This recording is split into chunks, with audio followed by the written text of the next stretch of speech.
Good morning, good afternoon, good evening, and welcome along to episode 49 and a half of the Sofa Manager Scottish Football Podcast. Now, you might be asking why I've labelled it 49 and a half. I would say it's not quite special enough to label episode 50, and we are working on something interesting for that. So this week's episode will be a bit of a mini take, just to keep us updated on the world of Scottish football. So, on this week's podcast, we'll of course be talking some news and how Hibernians footballers have been influenced by the fastest striker in Scotland to play for another nation. All will be explained later. We're going to be talking about the downfall of Dundee United and their so-called meme team, which we've mentioned in previous times, and their central defender who left Scotland in controversy and has come back and seems to have caused some more. No prizes for guessing who that is as well. We're also going to be talking about the main fixtures this week. Motherwell v Rangers was on telly. A hilarious first half there. Accompanied by some strange refereeing decisions, which also happened at the Falkirk Brechin game, which we were at the weekend, so we'll discuss why they're languishing so far behind the rest of their competitors in the Championship. Also this week on Sofa Manager's Instagram, we're going to be looking back at stadiums of old in Scotland and reminiscing about that, so we're going to discuss that as well, along with discussing the award-winning footballer returning back to Scotland's competitive leagues, so we'll wait and see who that is. Anyway, joining me, myself, Paul, Scotland's ropiest announcer, or currently, who knows how much longer I'll have that title, is Brother Andrew. Hello. Hello, Brother Andrew. Excited to be back on the podcast. It's been a while. Yeah. Been a while. You enjoyed your football this weekend? You've seen quite a bit. Yeah, it's been... Well, I mean, we won, so happy days. So, brother combination this week, Andrew and Paul. I don't think there's any other radio team like it, apart from the announcers at Hampton. So let's just get straight into it, shall we?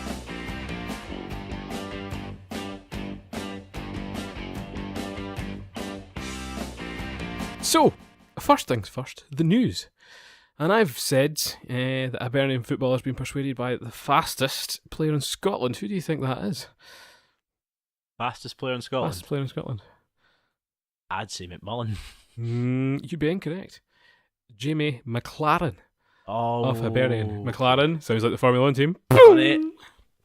See what I've done there? He's, of course, Australian as well. So the news this week was that Martin Boyle's considering playing for Australia instead of Scotland, which it's an interesting decision. Like the Australian national team's, I think, quite varied in its quality. Would you agree?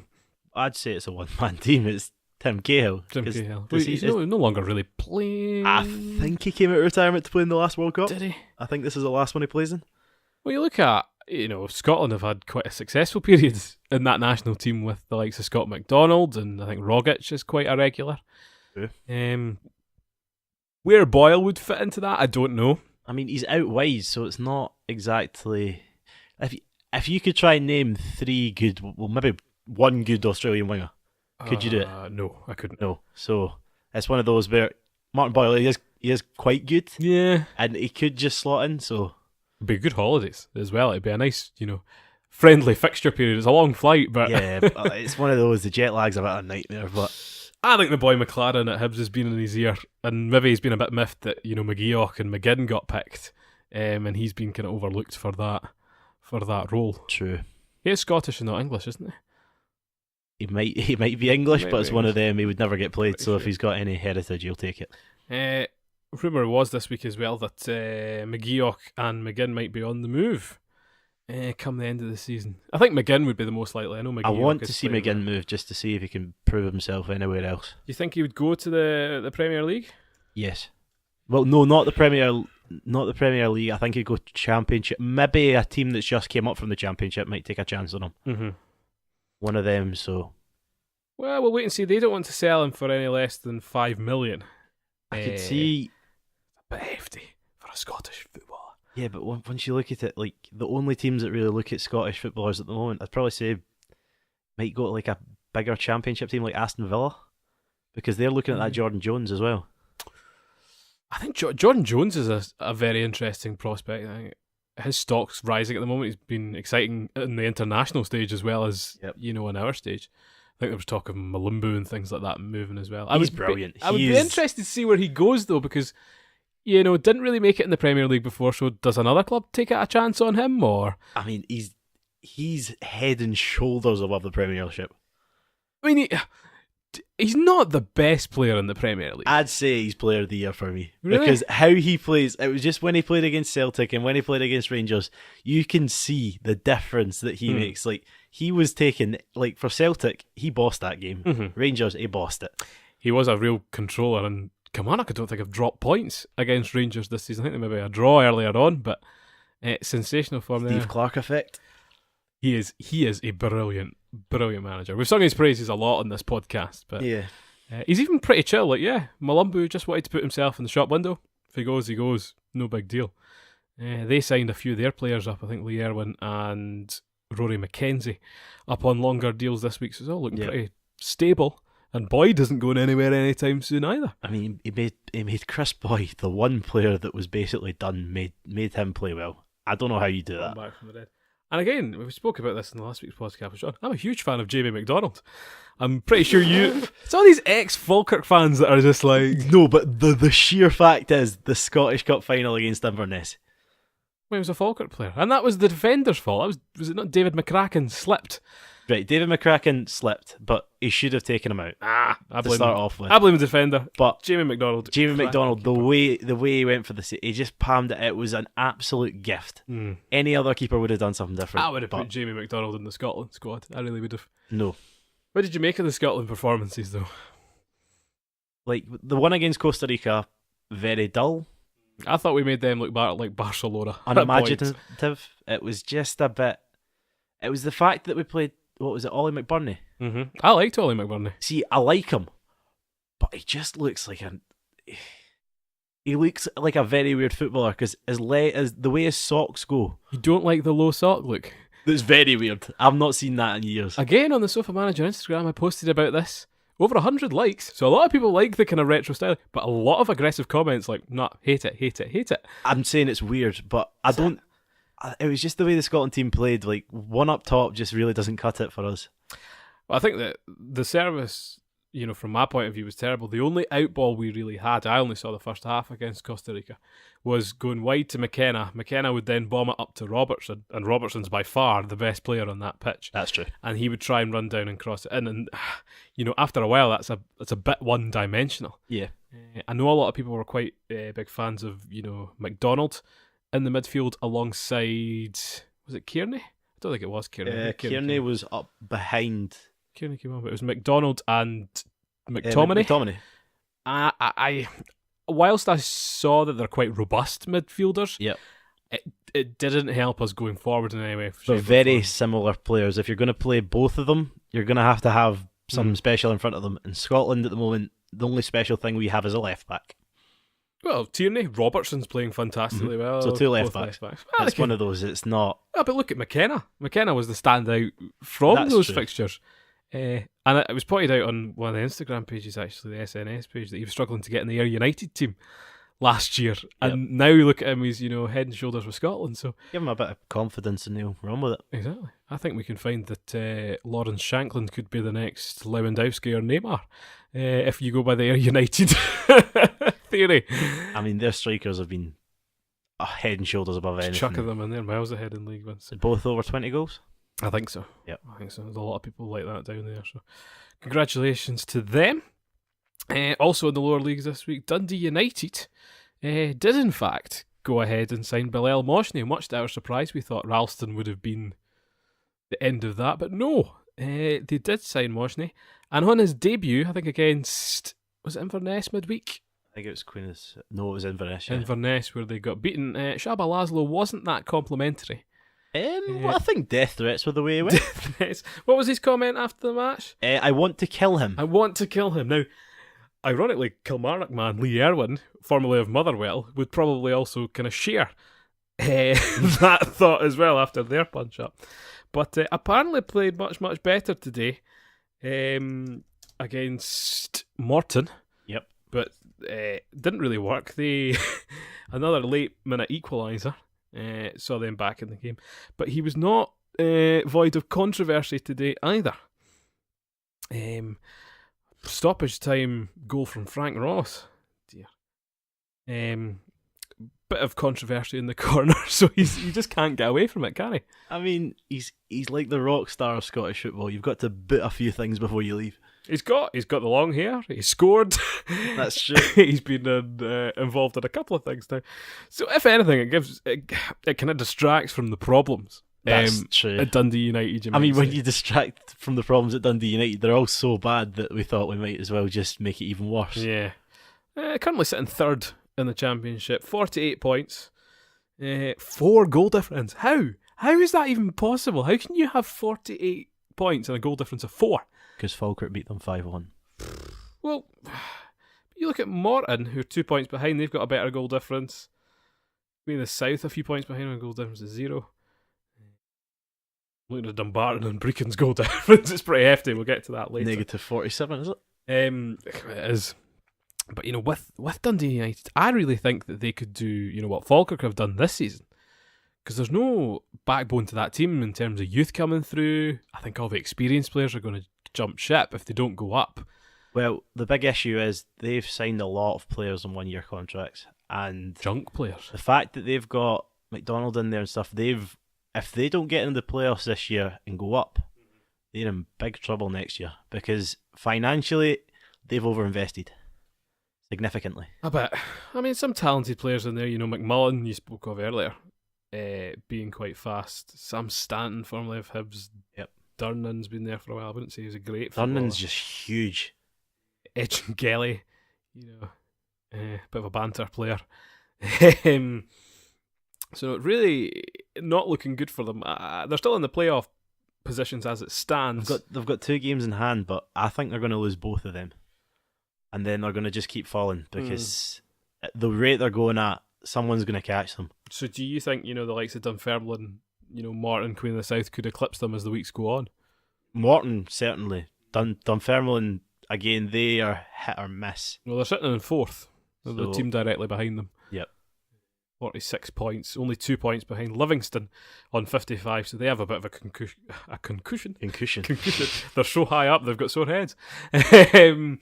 So no, they look pretty comfortable to make the playoffs. So it'll be interesting to see.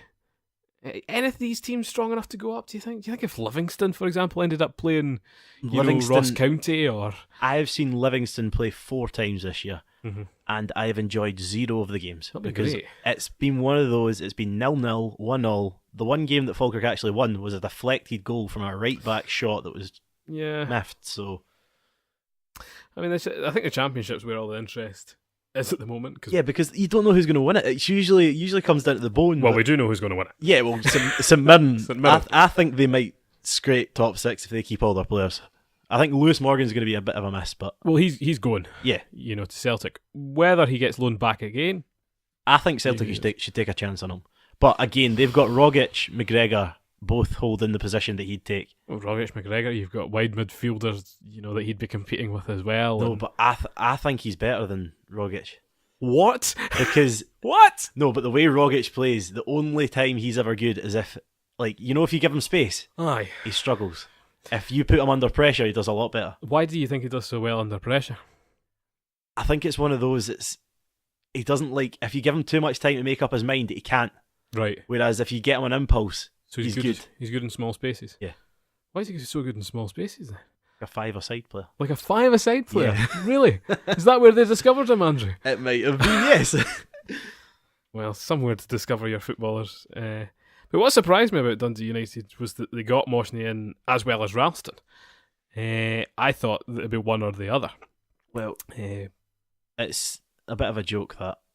Well, to get Ralston in, they had to shift one of the boys out on what is known as an emergency loan. Woo, emergency.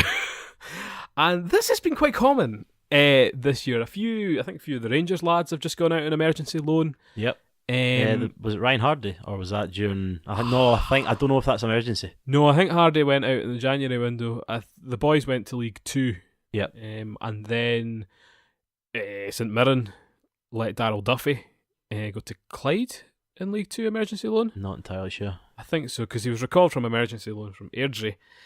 Falkirk have used the system as well. That's true. I think St Mirren, even, everyone in the leagues below the Premiership, because you're not allowed to use it in the Premiership, would you Yep. believe, has been using this emergency loan system. So, what is the emergency loan system, Andrew? It's rigged. Well, here I have a PFA Scotland article in front of me entitled Emergency Loans. So I'll read some of the statement to be clear. These loans are only available to clubs in the Championship, League 1 and League 2, not to Premiership clubs, and are for a minimum period of 28 days and a maximum period of 93 days. Now, that's anywhere from a month to 3 months. Yeah. So basically half a season. Same restrictions outlined in standard loans. Furthermore, no club can bring in any player after the 31st of March except in emergency circumstances, and any such registration requires specific approval. So it's just the loan system, but out with the transfer window. Yeah, but it's just abused in a way that it doesn't give any young players a chance. Because there's a difference between playing in the development league and actual first game. The same rules still apply, so clubs can have a maximum of 4 players. This is on loan, 3 of whom must be under 21. Yep. So 1 in 4 of your loan players has to be under 21. But it's one of them, it'll be from the bigger teams. Well, but then that's how it's supposed to work, is you're supposed to get the young lads from the likes of, Rangers, Celtic, Aberdeen, Hibs, Hearts, getting their game time. I think that's the intention. Yeah, but if you pull out one of the people from your youth system, it's a little bit different because some of them are actually fans, which means they will give you more than they ever will. Mm-hmm. I don't like it either. I think a lot of people have been abusing it to gain competitive advantages. Well, look, if you start with Hibs, yep, Chris Commons, he yes. got put on emergency loan. They were top of the league, flying. Yes. Do they need their Chris Commons? But how many players did they have in that position? 4. But the reverse, when Falkirk got like Louis Longridge, Regan Timilton, yep, they were in dire straits. We were bottom of the league, second bottom of the league. But were they the bottom by the time those players, times had come up? Yes, because Regan Timilton was fine because we genuinely didn't have a right back. Right. And Lewis Longridge at the time, we got him before we got in Jakubiak, Nelson, and at this point, I think Austin was injured. But they didn't use it for that purpose in any way, shape, or form. No, but we were in an emergency situation. Whereas if you look at you were in a... Well, to be fair, we were on the brink of going down technically if we didn't get that together. But we could have been in the playoffs. It's for some reason, I think this season more than others come to the kind of higher prominency. It's been used a lot. I'll accept it if it's one player because it was the fact like Wraith tried to use it and they got rejected and they had to play their striker and goals. Well, I mean, I think for goalkeepers and things like that, because they had 3 goalkeepers signed, so technically they weren't allowed to get another. Well, I saw him this week. It was an American or Canadian hockey team. Did you hear about this? No. One of the it was a guy that's an accountant in his day job got to be goaltender because he plays like amateur leagues and things like that. But he's part of a kind of squad of them that are the backup cover. Yep. So if any of the first 2 goaltenders get injured, they're there just to do a bit of bench warming. And both of them got injured. He came on and got to play in a professional game. I'd love that. He got man of the match. And this is just, he was at his desk a few hours earlier and, why can't we have that? Why can't we just have fans on the bench? That would be brilliant. Just Harry Redknapp's approach turns around and anyone gives them too much abuse, see how they actually are. Oh, exactly. Well, that's when I was announcing the Stirling Albion game midweek. Edinburgh City had 4 folk on the bench. Yep. What good's that to anybody? And at that level, you're not going to bring on Ronaldinho, are you? Well, Scott Shepherd's got Well, he was injured, though. He was injured.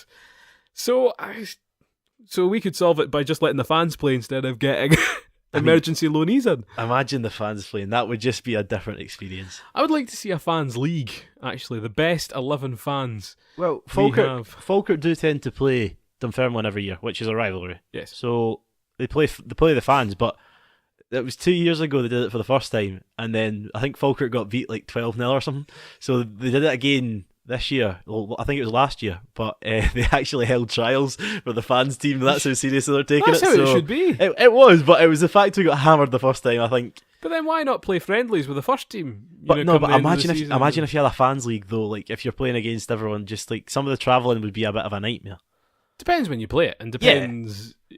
Well, like it could even work just a charities 5 or something. Because if the clubs all came together, tried to make some money, if you get the fans, like there would be plenty of fans that would happily. You can't really go see a 5-a-side match though. Like a 7-a-side game. But like that's fine. But like just say if you picked like just a 5-a-side team, like just say like Falkirk, Dundee United, just St Mirren, etc., etc.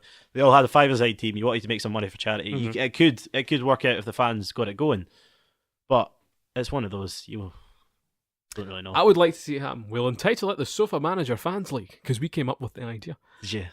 I can announce it. Don't worry, I'll ditch my development league duties. Rock up with an amplifier just shouting. All we need. Well, half the teams play on Astro these days, so they can sacrifice that. Astro's much better. But see if you, even before, again, I love the pre-match football idea, and that before kick-off, just as the warm-up, you get the fans play each other, they come down on the same bus, travel's already sorted.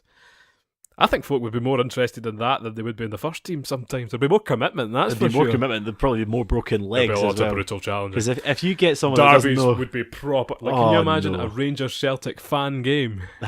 Would be like... You don't just check the studs, you're checking the hips for knives. I know, you'd have to de-strip them first. That's true. Metal detectors before they go out onto the pitch.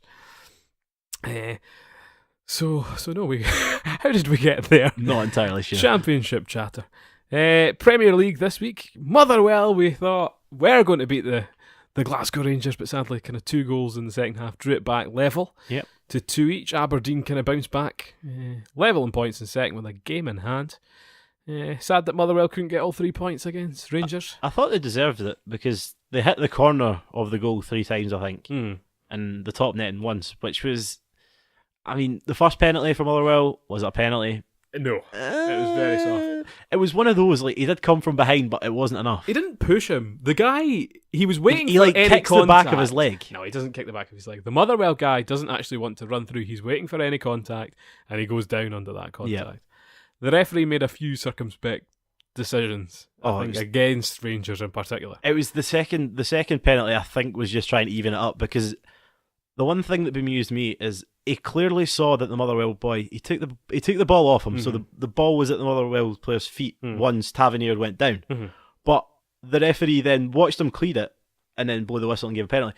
And the fact that he saw that it ended up at his feet, he did get the ball, but it was a bit hard, but I wouldn't have said it was penalty either. I think wrong decision. I was very impressed with the second goal. Curtis Main held off Tavernier away, and when I say that, he absolutely steamrollered his shoulder into the side of him. Tavernier didn't know what hit him, and it was an excellent finish. Jamie Murphy did his classic finish. Jamie Murphy is an excellent footballer. He cut in from the wing, and it was one of those, you could tell exactly what he was doing. He kept going, and like, it was one of those, like, you know, if sometimes players, like, they get nervous, so basically they'll try and hit it straight away. He came across the goal on the outside of the box, and he kept going and going and going until he hit an angle where you think he won't be able to get this in bottom corner, but it just rolled through under about 3 players, and it was just the patience that really got him the goal. No, he's probably the standout player. Is he on loan, or is he? He's on loan, but the deal looks to be done. Yeah, I think there's paperwork and things drawn up, they were saying. Did Rangers sort out their administrative issues so they can play in Europe next year?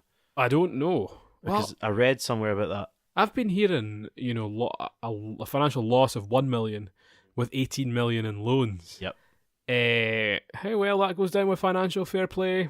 I think they should have just tried to get settled in the Premier League first before they started investing, but it's not how Rangers do things. My question is, you know, what are Rangers' aims and goals? Because, right, and if you're being reasonable and sensible, they're not going to win the league, right?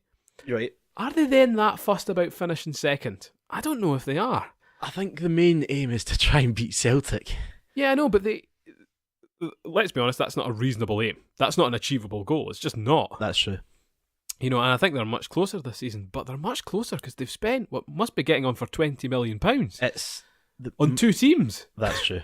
Because if you look at it, you don't actually need to invest in a team to do well. Because Steve Clark's the perfect example of that. They could have just put their money in a very good manager. Like Celtic did that with Brendan Rodgers.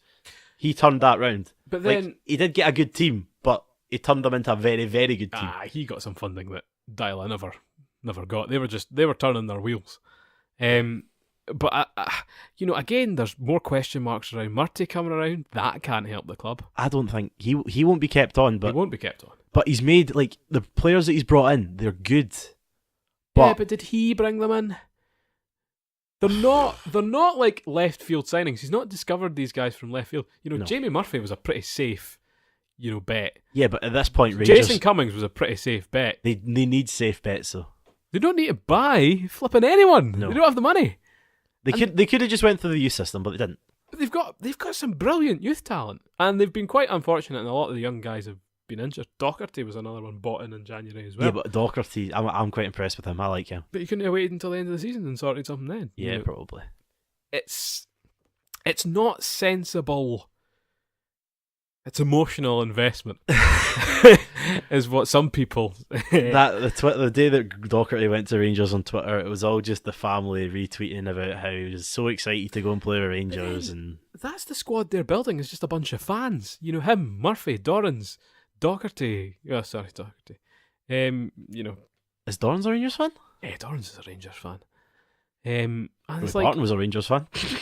Well, but you don't build your team out of fanboys. It's not the done thing anymore. But well done to Motherwell, though. Another point. They're looking pretty good. I'm a big fan of Curtis Main, the big striker. Yep. I think he's done well. I'm a big fan of Ryan Bowman as well. So they'll go into their second semi-final of the season against Aberdeen, feeling pretty good. I think we'll beat them. I hope not. I hope not. But you look at earlier on this season when they played them in the League Cup, Motherwell wiped the floor with them. Yeah. But then Aberdeen won the league fixture the following week. Yeah, but it's one of those with Aberdeen, like, you'll play well in a game, and if you're holding on to it in the last 10 minutes, you'll decide to bring on O'Connor and it'll go wrong. Oh, is Dominic Ball his favourite substitution? It's why does he go for centre backs in the last minute? I don't know. I don't like Derek McInnes's tactical decisions. I don't understand. Which is why a lot of people are thankful he didn't end up at Rangers as it happens. But anyway, I think that rounds off our Premier League chat. So we'll drop back down to the Championship. Been a wee while. We've been kind of off for a couple of weeks, but there was a Falkirk game back at the Falkirk Stadium this week, and we got to see the only senior team in Great Britain yet to get a victory in Brechin City. I was hopeful before the game that Brechin might have got a victory. They got relegated last week, so the pressure's off. You would have thought a free-flowing, performance after 20 minutes or so. It had all gone wrong, drastically wrong. 2 players sent off within the space of 5 minutes. 41st and 44th minute. And I mean, it all started when the goalkeeper came out and absolutely he clattered Kubiak. That was actually quite a good decision on his part because he had defenders running behind him, so he knew he wasn't going to get sent off. And if he didn't take him down, it was a dead certain goal. But it was when I say a dead certain goal, I don't mean a dead certain goal because that would of course be a goal scoring opportunity and a red card. But it was, Yeah, it was the way. I think it was quite easy for the referee to give a yellow card because it was the way. I think it was actually Nelson, not Kubiak. Yeah, I think. But he played the ball away from goal, so it's one of those. It was so far away from goal, it's a yellow. Graham Smith has been such a veteran of Scottish football. I think he must be about 40 now or something like that. He was looking old. Apparently he's an alarm salesman. Is he? Which is ideal for being a Brechin goalkeeper. As alarm bells are often ringing in their defence.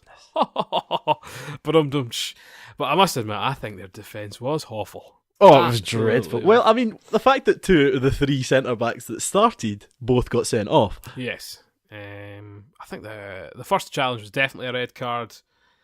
Alex Kubiak was the one getting bullied by the Brechin defence. But, mentality-wise, what must that do to a team? Just constantly, week after week. And there were 71 Brechin fans at the game today. Heaven knows, why that was. But how did they pick themselves up? It was Crichton and McLean got the red cards on 41 and 44 minutes. Which is just embarrassing.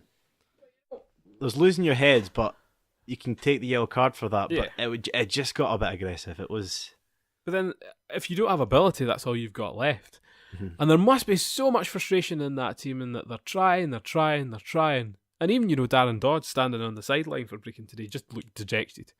There's no enthusiasm, there's no shouting at them, there's just dejection. There comes a point where you just need to start fresh because it's one of those. If they stayed down last year, yes, they would have been competing probably higher up. But I think it was the fact that you can't get 4 points in the Championship and be competing at the top of League One. I am sorry. Oh no, but it's just the fact they're that's when it gets worrying, because Alloa's done this before, Cowdenbeath's done this before. They get popped up from League One at the Championship, and then they get knocked down and they're deflated. And then that's when you need to have a complete overhaul and change. Well, there has to be a change. How he survived the whole season, I don't know. Be it, I don't think there's finances there to one, sack him, and two, even if you're not being sacked, resign. 4 points. Aye, but it's one of those. I think his management career's over. Oh yeah, totally. You know that's done nothing. I think that's his first position. I mean, it's one of those, like, you watched how they played today. As soon as they went down to 9 men, I know the first instinct is to defend, but they're relegated. You look at when they visited the Falkirk Stadium in February, and that was a much stronger performance. You know, they pushed Falkirk quite well, and you could argue they deserved a draw from that match. So to be relegated the week before and then not just come out with a kind of go-get-it attitude. If you looked at Aston Villa in the Premier League, like, once they got relegated, they won 3 games in the bounce. Yeah, exactly. So it's one of those, there's no pressure on your shoulders, but I don't think, like, 2 of those players were on loan, so I don't think they really care. No. But it's just a bit embarrassing to that point. It was poor. They didn't... do you know what? Actually, in the second half, Falkirk did score a third, but I thought they held out well. Yeah, like, they didn't leave any holes between the two lines, which were about 10 centimetres away from each other. Yeah. Well, there were 18 players in, a fifth of the park. Yeah. Falkirk were absolutely camped, and I think that still highlights the problems we've spoken about Falkirk before, and that creativity in the final third. Oh, but the creativity from Paul Hartley was unbelievable. He took off 2 centre-backs and put on 2 centre-mids. So I know. Aaron Muirhead at the centre-back himself. Went for it, and the kind of triple substitution. There was no point. The keeper could have joined the attack at that point. Oh, goodness. Frankly, he was an international, so it's still a miracle. He dropped it quite early in the game. I was like, oh my goodness, that was a horrific mistake. Well, again, he's a young player from Celtic, so he's quite... I can see why Celtic weren't that keen on having Conor Hazard as their first team keeper when all the things went down, though. So, very interesting there. But I think the most optimistic thing about Brechin City is I met their chaplain, an American man, very, very friendly, who on his way out told us that they'd be promoted and back in the next couple of seasons. So good on him. He's also their cameraman. So doubling up there. And I bet you when he was born in the United States, if you'd have said to him in 20 years' time, you're going to be the cameraman for Brechin City, he'll be over the moon. In Scotland, he would have never thought he would have ended up there. But there's a few good headlines I think we can write about Brechin City going down. Do you have any of those, Andrew? Brechin's Reekin? Brechin's Reekin? Okay, I wouldn't. Or Brechin Bad. Brechin Bad. Brechin Bad was the best one I saw. That was tweeted at BBC. I saw that. So they go down, 30 games played, 4 points, with a goal difference of, do you want to guess? Negative 47 or 9. 49. Yeah. I said or 9, so 49, technically. Very, very close. So no, poor old Brechin, but it's not good enough. It's really not. No, I don't expect anything from them next year. I think one thing I will say is today's game wasn't a great game. Not really. Well, to be fair, if you look at it from a statistical standpoint, Falkirk are in the top 2 or 3 teams in the Championship from points earned. So it's one of those, like, it was the way they played last year with Houston as well. I couldn't tell you a game that I enjoyed, but it was one of those that they grind out games, they get the points. But it's not. And the announcement this week was that they're going to ground share with East Stirlingshire are going to ground share with them next season. And as someone who's had my eyes open to the likes of League 2 for the first time, apparently a lot of Falkirk fans at the Camlin Juniors game. Yep. Last week, which I was like, no, but apparently cheap tickets was the case. You can drink in the clubhouse. But what I like about those games is that it's very direct. The guys might not be technically skillful, but they're just out there to do their best. So be it passing, shooting, tackling, it's more committed. It's more of kind of what we want to see. And yes, like the crossing and the finishing might not be that great, but it's... Oh, but once they score, you can tell they are over the moon with it. Whereas the Falkirk guys, they're making their lives from this. But like, if you're going to play junior level, it's one of those. It's you either want to make it or you're just playing football because you really enjoy football. Because you get people that just can't be bothered at some point. So it's one of those. They're going to show more commitment than they do anything else. Exactly. Well, speaking of that, I guess we'll talk about now the award-winning footballer returning to competitive competition. Don't roll your eyes, Andrew. He was winner of Manager's Player of the Year for, was it Grangemouth? Grangemouth, yeah. Grangemouth FC in 2009-2010. He was awarded Most Improved Footballer for Ineos Football Club in 2007-2008 season. And after a hiatus of a good 3 or 4 years, he returns, playing with Bathgate. It's Andrew Menzies! Hilarious. You are now back on the Sunday League bug. I mean, Andrew, I got a warm welcome 5 minutes in, I'll give it that. 5 minutes in, you get a wee challenge to say hello. Yeah, did I? It's lovely. So what brought you back to Sunday League football and competitive games instead of going to football? Well, I mean, it got to the point where like once you play fives, it's fun, but I wanted to see if I could get back in it. Plus, I really couldn't bother going to the gym, so it was another way of me getting fit. Well, it's a competitive edge. But it was one of those, they asked me to join, and once you do your research and find out they got beat 19-0 2 weeks before, it's one of those, like, you don't expect much, but again, I'm happy to be back in it. You're going to rescue them, Andrew. I would love it if I did. Are you absolutely love that. Are you the, Zlatan Ibrahimovic to LA Galaxy? You're like the marquee signing. Well, I mean, I'm a terrible striker, so... Are you playing up front? No, I used to play right back, but I told them I used to play right back, and they said, I don't think we're going to play you there. So I play centre mid or right mid, because they tried me on right mid, but then it's just one of those, like, fitness is a big issue. Well, I remember when I played with the school. I was in my latter years more of a fringe player, so I played whenever they put me. I was a fullback, but often ended up playing at striker because we only had 11 guys on the pitch. Yeah, which was fine because I was quite fast. But it's one of those, like, striker. I'm the striker I don't like. I prefer to start from the back. So I thought you were quite a good central midfielder. Yeah, I like if you put me in, like. It's one of those, like, I'm another fives player. Like, I'm used to getting pressured, so if you put me in centre mid, there'll always be players around me, and I've not got time to think. So I prefer that. This is a Scottish football podcast, not an Andrew Menzies podcast. So let's not get. Well, no, we said the same about Rogic. Let's burst that bubble on your ego there, Andrew. So what would you say the atmosphere is like? Have you hostile? Well, between you and the opposition, or always, yeah, because I ran past someone once. And once you've done it once... A great memory it was. No, but like you do it once. The second time I tried to do it, he snapped me. So it was one of those, like, he made that challenge on a Saturday in a competitive game at 3 o'clock for a professional team. Yellow card, red card. And it was one of those that you just turned around and just like, okay. Yeah, I am amazed at people that decide to referee those games, because I hear there's often more trouble off the pitch. It's one of those, if the game gets abandoned, the paperwork's a nightmare. So have you got a dedicated fan base by the pitch? No, just the lads. Yep, just the people that play in the team. But they are going through an exciting relocation to Grangemouth. That's true. Back to your old stomping ground, So that could get the crowds going again. The legend returns. You never know. That's what we can publish on the Sofa Manager. We'll keep the fans up to date. Oh, goodness. We can put your game on our ACK Attack, which we do every week, even though I don't think the betting companies will offer odds. Why not? That's a service Sofa Manager could start. So it's exciting. We'll follow your progress in the league through the season. Yeah, I mean, it is the end of the season, so it's a split. So that was a good time to join. Oh yeah, but like it was one of those. I'm just kind of not playing through the summer then. No one plays through the summer. Well, I think they're thinking of changing it. Obviously, except from like the women's football play through the summer. Quite right. So that's not the bikini football, is it? No. Oh, is that a thing? In Scotland, absolutely not. It should be a thing. The tendencies would go. Why don't we make your team bikini football? That strip would sell well. Okay.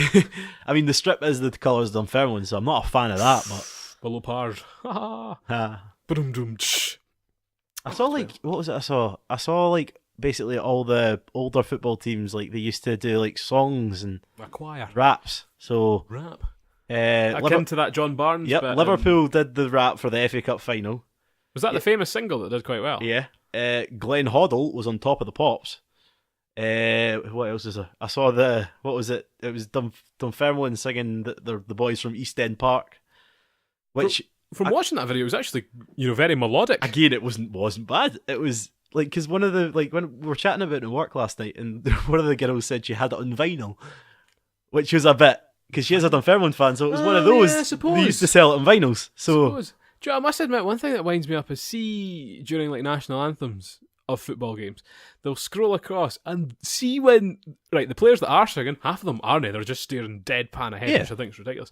And it sounds awful. Footballers are so out of tune these days. No, but if you go to if you look at Scott Brown singing the national anthem, he just tries to look scary. Oh, it's but terrible. if you compare it to the rugby as well, like the rugby, they show a lot more passion. So, like you see the French national anthem, that's crazy. Love it. I love that national anthem, but I can't sing a word of it. So who is the pop star of Scottish football now, do you think? Jason Cummins. Jason Cummings, that's a good shout. He would do rap though, wouldn't he? Well, I think he'd be a rap star. I don't know. He's more of a grime guy for me. I can see boy band Lee Miller. I think that would work out. Well. Lee, if you go back old school, Lee Miller, Stevie Lovell. Stuart Armstrong, I think, would fit well in a boy band. I don't think. I think he'd be the front boy in a choir. In a choir? Yeah. No. Like he's quite posh. He's got those boy band good looks. Why do you say he's posh? He is posh. Who? It's the Scottish interview with him and Douglas. What happened? It's like, oh, we in the Alps. Whereas you had McGregor and Cummins talking about fritters to the chippy. Yeah, that's so there's a bit of a difference there. Qualified lawyer. I don't know how that. Well, there's that Blue song, All Rise. You could cover that. That's about law. Ish. It's about love and law. That could be the name of the band. Lovely. There you go. Yeah, so there you go. We should expect to hear more singles from Scottish football teams. Okay. I don't think it's the norm these days. It's just the promotional videos. I don't think so. Who was it? Was it Motherwell that did a good one of Manchester United? Oh, they did when they signed. I forget who. Was it Sanchez? Yeah, they covered the Sanchez. Yeah, I thought that was brilliant because they did that in the matter of 24 hours. So it's quite impressive. Whoever does their social media stuff is excellent because is it not students? I don't know. It could be, but the graphics are incredibly professional looking, and also the way they do their development league coverage is excellent because they put it up on their Instagram story, like all the goals and stuff like that from the kind of goal perspective. Works really, really well, and it must take a huge amount of work to be standing there waiting for all the goals and stuff to go in. So credit to them, another fan-owned club. So they do well on their social media side of things. Yeah, which I don't think other clubs kind of follow in the same manner. No, but some people utilise it to an extent, but it's one of those with a football club, you need to have a lot of time in it. Well, I think for that you need professionals, and not many people have the... Oh, it's one of those, you don't need professionals. It's one of those, like, if you start it and you're happily dedicating your time to it, you can do a lot better. Like, you will get better at what you do, and you can learn it in different ways. Like the @Sofa Manager social feeds available on Facebook, Twitter and Instagram. If you compared it to the start to now, there's a big difference. Over 1,000 followers. Join the community now. Apart from Rangers fans, you scare me. But no, yeah, something definitely to build upon. Also this week, I've been watching a lot of the kind of greatest shows on Sky Sports. So you know the wee 15-minute snippets? Yeah.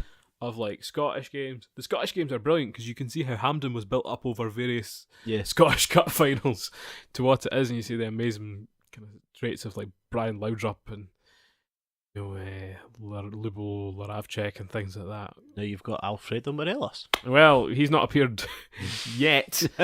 But what I did come across, it was EFL greatest today, and it was the 2013 League One playoff semi-final. Brentford against Swindon. Yep. Now, half of these teams were made up of people that now play in the Scottish leagues. So, Andrew, you're going to go through and guess with some clues as to who these players are. Okay. So, number one, the goalkeeper for Swindon is an Englishman. So he plays by a Scottish team. He plays by a Scottish team now. Yes, he does. Is he Scottish? He's English. He's English. I'm going to go for McLaughlin Scottish. I can't go for him. No, you can't. No idea. He was on television today at 12:30. Past 12, so he's Motherwell's goalkeeper. Oh! Wes Fotheringham. Wes Fotheringham was in goals for Swindon. There you go. Wow. Tick, tick, boom. Now, let's go for Brentford. Their fullback was also English. Vicky Foster. Was also English. Is he Scottish? He's Scottish. And last season, this player was fullback of the year in Scotland. He was in team of the year, one of the few players out with Celtic to actually make it. And it's an Englishman. Shane Logan. Shane Logan, playing for Brentford. Correct. Another player up front in the same team. They play in the same team now, but this player was Nicky playing Maynard. for Swindon. No. It's not Adam Rooney. It's Adam Rooney. No chance. Adam Rooney was up front for Swindon and scored 2 goals. One was an own goal from a corner, and the other was a good finish. Fair enough. So there you go. Final one, to make you guess this one. Partick Thistle, he plays with now. Moved from Aberdeen to Partick. In Europe, they would say kilometres, but here we say. Can you guess, listeners at home? In Europe, they say kilometres, but here we say mile. Oh, Miles Story. Miles Story. Miles Story was playing. So we have Shea Logan, Wes Foderingham, Adam Rooney, Shea Logan, Miles Story, and there was a guy called Cy Ferry as well. Have you ever seen him before? He played with Floro? No, he plays with Peterhead. Peterhead? Peterhead. Wow. But he does that open goal stuff on YouTube. Right. I mentioned him in the past, but he was playing for Swindon as well. I think this was just after Di Canio maybe left as manager. Was this when he went to? No, did he go straight to Sunderland? I don't know. But he was part of it. They were sponsored by FIFA Swindon back then. I think they had quite a strong tie with Chelsea, if I remember correctly. Oh. But I just couldn't believe that half the players. The game ended 3 each. Yeah. Went to penalties. Brentford won, but got beat by Yeovil in the final. I mean, the playoffs, like in England, they're always like, even if it's from any standpoint, like if you don't support either team, it's a brilliant game to watch. Absolutely bonk. 10,000 people. Yeah, because when I watched, I think it was the League One or maybe League Two. I think it was Brentford versus Huddersfield, and they went to a penalty shootout. Mm-hmm. And I think it was 4 penalties in a row. Both keepers made brilliant saves, like one after another. And it got to like them hitting the shots. And I think it was, who was it? I remember it was Smithies in goals for Huddersfield, and it was a more experienced guy in goals for. I think he played for Rangers for a bit, but I can't remember. Not Jack Hannock, is it? Or... No. This was a while ago. I think it was like 2 seasons ago he played with them. Right. But he was one of these. He looked a bit like Elmander. I don't know. But I don't know why that name. It's funny when you watch these games and you see the passion and how nuts some of the fans are going. You think, remember when that was us, Falkirk in the playoffs? The playoffs were brilliant. Like even just like if you just remember them properly, it was the Falkirk Hibs games. It was always competitive. It's the only time there's something to play for, though, isn't there? And then the Falkirk Dundee United game on BT 2-2. From like, I'm not saying it was the best game, but you're seeing some good goals. It was a terrible game. I think it only matters to the kind of fans involved, but I think it's nice that they play these wee clips back. Yeah.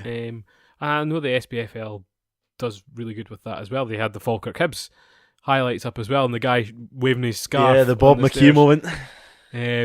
Which is just a forever iconic moment. Well, again, he did it 3 times in a row. It was just crazy. Well, it's great to see. It's great to see. But what I was reminded from this Brentford game is just the kind of classic look to the stand. You know, like at Everton and things, how they've got those really steep, terraced. Yeah. It reminded me of that, and it reminded me of the classic stadiums of Scotland. So on Instagram, again I plug it a lot, but please do join, as we're going to look at kind of the older stadiums of Scotland and some of the ones that we've left. And there's not actually that many. Can you name teams that have moved stadiums, Andrew, in your time? Because there's not been in that my many. time. So Falkirk moved. Good. From where? From Brockville to Falkirk Stadium, or Westfield as it was initially called. But so Brockville, record attendance of only 23,100, which I think is low. Yeah, but at the cup final we had over 100,000. Yes. But only 23,000. A lot of the time they would just cram them into the terraces. Yeah, you could jump over the walls and things. It was one of those. And it survived from 1885 to 2003. That's over crazy. 100 years. They were there, which is remarkable. And I think the great thing, my first games were at Brockville. Young Andrew here was sadly too young, but he debuted at the Falkirk Stadium, quite literally, on their first ever game there, I believe. As the mascot. That was the first ever time I played football, I think. Against Montrose, that was. Yeah, because I never knew, like at this point we never knew you had to tuck your shirt in. Mm-hmm. So my top was too big for me. So basically when you look at the photo, the 2 boys that are with me, they both got their shirts tucked in, and my shirt comes to like the bottom of my knees, so you can see like a couple centimetres worth of the shorts. Yeah. So who's the captain? Is that McAllister? No, Kevin James? No. Kevin James, Kevin James. I think. Kevin James. But they asked me who my favourite player was as well. I didn't know. I think you said Darren Hill, who used to go out with the person No, I that didn't. lived next to us at the I was end of the meant street. to say Pedro Moutinho, but the boy actually had to tell me who my favourite player was. That was probably Dave. It was weird. Maybe. That's the announcer I work with now at the Falkirk Stadium. But I remember, at Brockville, walking in, the first time I ever went was after a Boys Brigade football tournament in which we wore old Scotland strips which were white and purple. I remember that distinctly. The AstroTurf was sand, which was hideous. I don't think you really see it that much anymore, fortunately. Like, you see it at schools maybe just because so they could play hockey on it, but apart from that, it's not. Did your knees? But I just remember going into the stand and it literally felt like one of these medieval buildings because you could see all the wooden structure, and the way the terracing works was, it wasn't terracing, but they had these just wooden benches. Because that stopped them from getting promoted a good few times. So many times, and that's why they had to build the new stadium. But you look at these older stadiums and it's just this hodgepodge of them building whatever stand they could afford at the time, which I think creates atmosphere. True. Because you look at one I didn't know about was, I think St Johnstone moved from a place called Muirston Park, and it's just a big concrete bowl, effectively, that could hold thousands and thousands of people. What a cracking place it was. I think it's really cool to look back at these stadiums and what used to be. A lot of Scottish stadiums are now falling into those states anyway. But before we move on from this point, what other team has moved in your time as a football fan, Andrew? What other team or teams? Team has moved to a new stadium. If you think of two, feel free. I wouldn't think of two. Dumbarton definitely haven't. No. Dumbarton did have another stadium as well. They were one of the ones to move. Was it? I can't remember from where though. So am I right with that? Or that not my it's lifetime? not the one I'm thinking of. I'm gonna Who has a new stadium? not the Tony Macaroni Arena. No. Who has a new stadium? Yeah. Hearts did theirs up. Well, still Tynecastle, same ground. Come on. Abs. They're in your league. They're in our league. Aye. It's not Dumbarton. No, I've it's already not. said Dumbarton. You're a muppet. St Mirren's said. Is it St Mirren? Yes. Oh, right. I've not been to their stadium this year, so I can't. The Paisley 2020 Arena is a new stadium. Where did they move from? The Paisley 1925 Arena? Love Street. Love Street. Which apparently one of those stands is still in storage for Morton in case they ever need to upgrade their stadium if they get promoted to the Premiership. Storage, yeah. You can store a stand? Well, presumably what they've done is they've taken it down into its component parts, so they've got like the seats and maybe like the structure of it or something like that. Because, there's not that much fixed seating at Capello from what I can remember. Oh, that's another one of those cold. inverted commas atmospheric stadiums. You got a choice between, what was it? They used to not give us a choice, but now you've got a choice. Like, they give us a little section under the roof. But there's also, if that fills up pretty quickly, because I think we only get like 100 seats. You have to go to the concrete standing. Yes, and if it's raining, you're going to have a great day. Having a miserable time. No cover. Having a miserable time. No, I do not. I don't enjoy it. It's the only place I ever go on my away trips most of the time away is Capello as well, unfortunately. No, what else was I going to add? If there's any other old stadiums you can think about, please message us, leave your comments below. But I think that about rounds us off for this week's podcast. So thank you very much for joining me, hero of Grangemouth and future footballing star, as he returns to the competitive scene, Andrew. Thank you for joining us, Andrew. No bother. And of course, I would like to thank you, the listener, for joining me, Paul. Off for Easter, so hopefully you enjoyed this, and come back next week where we'll have our special episode 50. We're going to be looking at top 5s and the things we enjoy about Scottish football, because we realise we've been a bit dour over the coming weeks. So you can write in your suggestions for your favourite things about Scottish football. And as we celebrate, would you keep your appetiser on the table, please, Andrew? Sad thing is, listeners, I'm not even joking. So thank you for listening from me, Paul, and have a good afternoon, a good evening, and a good morning. That's in the wrong order. Yep, you were close. Truman Show was on recently, that's where I got that from. Goodness.